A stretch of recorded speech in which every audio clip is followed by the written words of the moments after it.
The Lord said to Moses and Aaron in Egypt, "This month is to be for you the first month of your year. Tell the whole community of Israel that on the 10th day of this month, each man is to take a lamb for his family, one for each household. If any household is too small for a whole lamb, they must share one with their nearest neighbor, having taken into account the number of people there. You are to determine the amount of lamb needed in accordance with what each person will eat.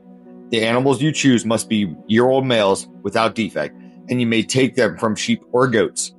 Take care of them until the 14th day of the month, when all members of the community of Israel must slaughter them at twilight. They are to take some of the blood and put it on the sides and tops of the door frames of the houses where they are to eat the lambs. That same night they are to eat the meat roasted over the fire, along with bitter herbs and bread made without yeast.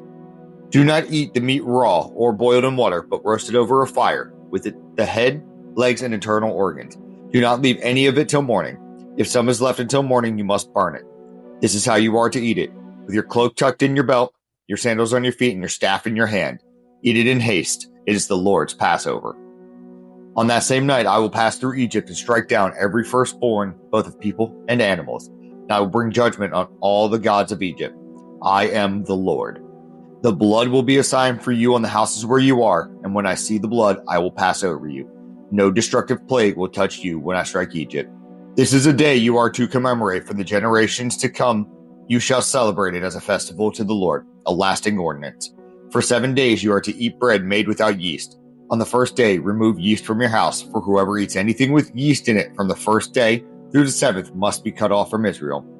On the first day, hold a sacred assembly, and another one on the 7th day. Do not work at all on these days, except to prepare food for everyone to eat. This is all you may do. Celebrate the festival of unleavened bread, because it was on this very day I brought your divisions out of Egypt. Celebrate this day as a lasting ordinance for the generations to come. In the first month you are to eat the bread made without yeast from the evening of the 14th day until the evening of the 21st day. For 7 days no yeast is to be found in your houses, and anyone, whether foreigner or native born, who eats anything with yeast in it must be cut off from the community of Israel. Eat nothing made with yeast. Wherever you live, you must eat unleavened bread. And Moses summoned all the elders of Israel and said to them, Go at once and select the animals for your families and slaughter the Passover lamb.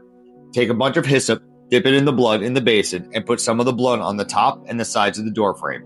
None of you shall go out of the door of your house until morning. When the Lord goes through the land to strike down the Egyptians, he will see the blood on the top and sides of the doorframe and will pass over that doorway, and he will not permit the destroyer to enter your houses and strike you down. Obey these instructions as a lasting ordinance for you and your descendants. When you enter the land that the Lord will give you as he promised, observe this ceremony.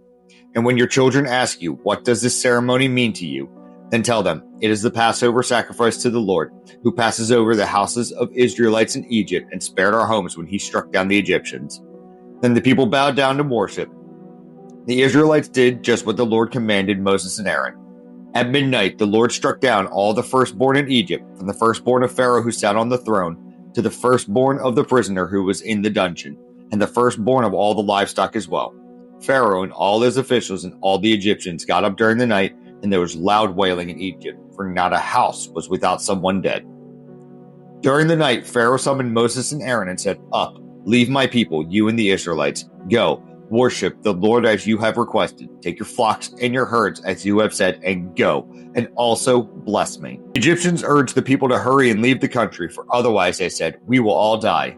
So the people took their dough before the yeast was added and carried it on their shoulders in kneading troughs wrapped in cloth. The Israelites did as Moses instructed and asked the Egyptians for articles of silver and gold and for clothing. The Lord had made the Egyptians favorably disposed towards the people, and they gave them what they asked for. So they plundered the Egyptians. The Israelites journeyed from Ramses to Succoth.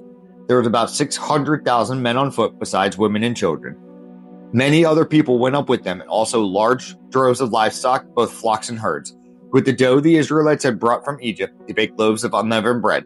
The dough was without yeast because they had been driven out of Egypt and did not have time to prepare food for themselves.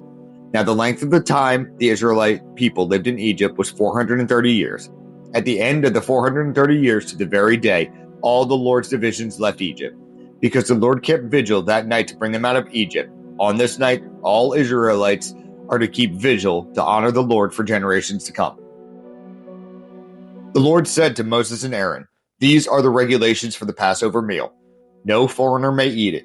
Any slave you have bought may eat it after you have circumcised him, but a temporary resident or a hired worker may not eat it.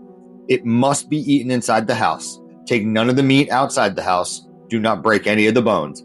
The whole community of Israel must celebrate it. A foreigner residing among you who wants to celebrate the Lord's Passover must have all the males in his household circumcised. Then he may take part like one born in the land. No uncircumcised male may eat it.